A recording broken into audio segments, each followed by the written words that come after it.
Hello, my friends. How are you doing today? I'm Keith of Keith and Kay, my little Filipina, and I'm just sitting here chilling because Kay's going to work. I'll miss my big Cole, but she has to work. She has to work, and I'm just sitting here studying, reading the Quran, reading the Bible, reading different things. Because I believe this Quran is a guidance that came down to our last prophet, Prophet Muhammad.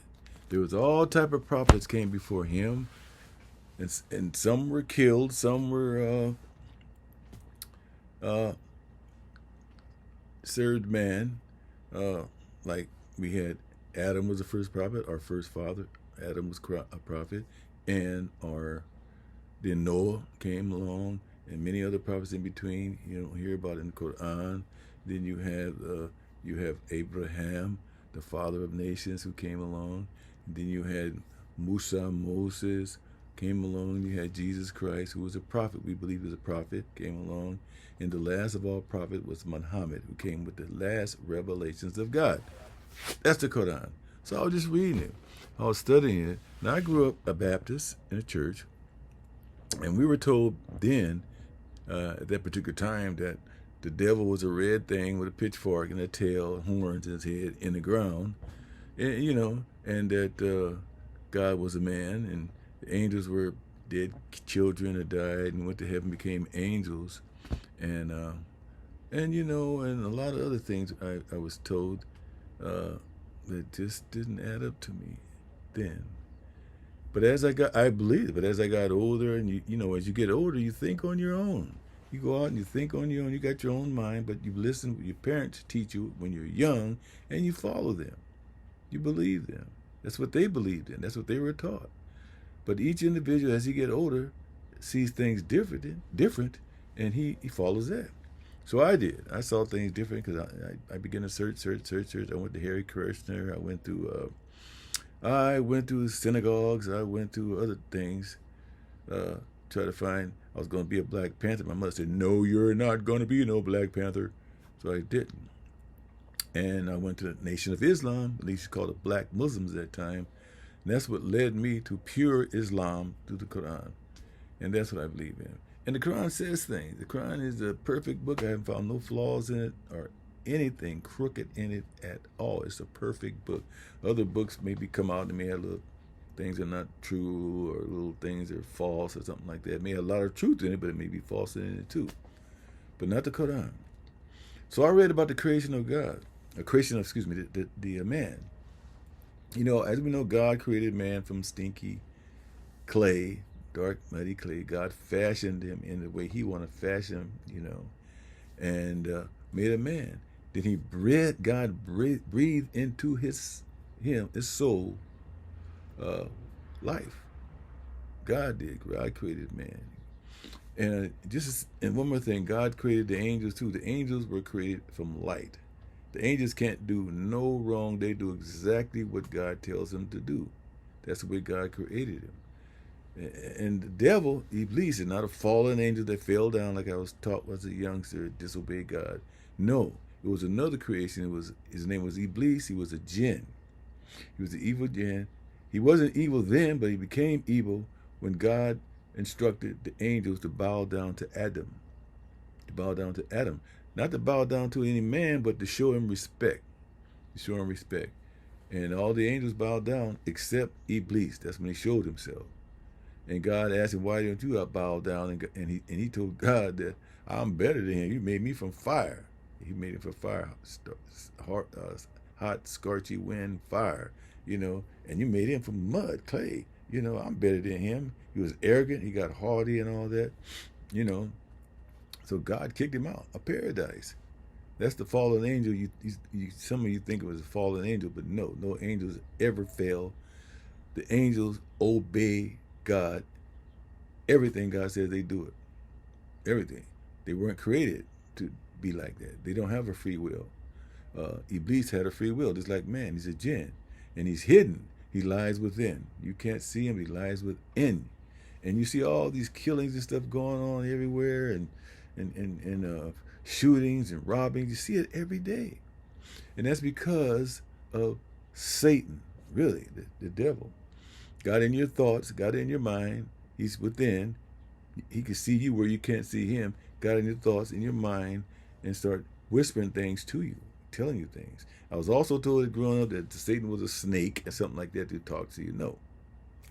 Satan is a jinn, lives within you, and he gets in your thoughts. You start thinking, and that's Satan's main job. It's the enemy, it's mankind. Nothing else, just mankind. Because he told God that he's going to destroy every man that listens to him, and many were destroyed that listen to him. But God says when he created Adam, he put Adam in the garden. Adam ate. He told Adam, you can eat anything you want to eat in this garden. It's all yours. It's you and your wife, Eve, Eve. Eat anything. But do not touch this tree here. If you touch this tree here, you will go into transgression. You'll be among the disbelievers. So they listen to Satan's whisper in their minds. Why not eat? Let me just taste it, see what it is. Why does he want me to eat from the tree? God gave him strict instructions, don't eat from the tree. And it wasn't a snake that came to him. It was in his mind, his thoughts. And he ate from it. Immediately he became, because he knew no wrong at first, but immediately he became disobedient. He became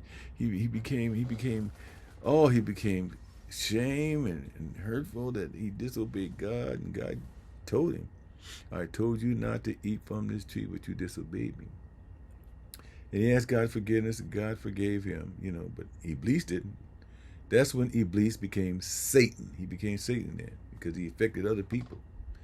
And God kicked him out of paradise. All of them out. He said, earth will be your dwelling place. And from time to time, I will send you guidance. He mean the prophets. All up to now. I will send you prophets. Those who follow my guidance, they shall grieve or have no fear or anything like that. You made it. Those who disobey my guidance and fall into transgression and disbelief, they are doomed for the hellfire. And, and if you follow his guidance, when you die, you're okay, you're safe. If it's his will, you go to paradise. If you disobey God and go against his signs and things like that of that nature, and start killing and sinning and all that stuff, you're going to go to hell. There's a heaven and hell, believe me. And so I was just reading that, and just pondering over that right now. I thought I'd just share that with you real quick, of the last revelations of God, the Holy Quran. If you guys just get a chance, read it. Read it. It's the perfect book. I have never found any flaws in it. It guides me. It guides me and my wife. Anyway, brothers and sisters, I just wanted to share that with you. I was just sitting there reading. My Kay's at work doing her thing, and we got a big day coming up. We're going to go rent this little place somewhere in Buena Vista. That's where Disneyland is. That's where Knox Berry Farm is. And we want to visit that. They're giving a little get together at my house, and I don't want to be here then. I'll let my daughters handle that. But we're gonna go. We're gonna go just get away from the West. She works hard, doing 5 days a week, and she does a really good job on her job. They're commending her the great work she's doing. And she even taught the doctor. She even showed the doctors things. I know he had to be a doctor. He had to have lessons on that. But she showed the doctor how to find veins in the arm, could give shots, and she does EKG, everything. A nurse, a medical assistant does. So I'm very proud of her. I'm very proud of her. Ever since she came to America, we got married. She's been moving it out, and that's great. That's good. So anyway, my friends, my subscribers, you guys have such a great day today. I feel good today. It's a nice day here, and you guys have such a good time. Enjoy yourself. Subscribe, share, like, and ring the bell for future notifications. Is down there. And I'm going to see you again. I wish Kay was here with me, but she's not here, so I just had to post something, what I was doing right now at the moment. And you guys have a great, great, wonderful day. And I'll see you next on the Keith and Kay. She's my little Filipina.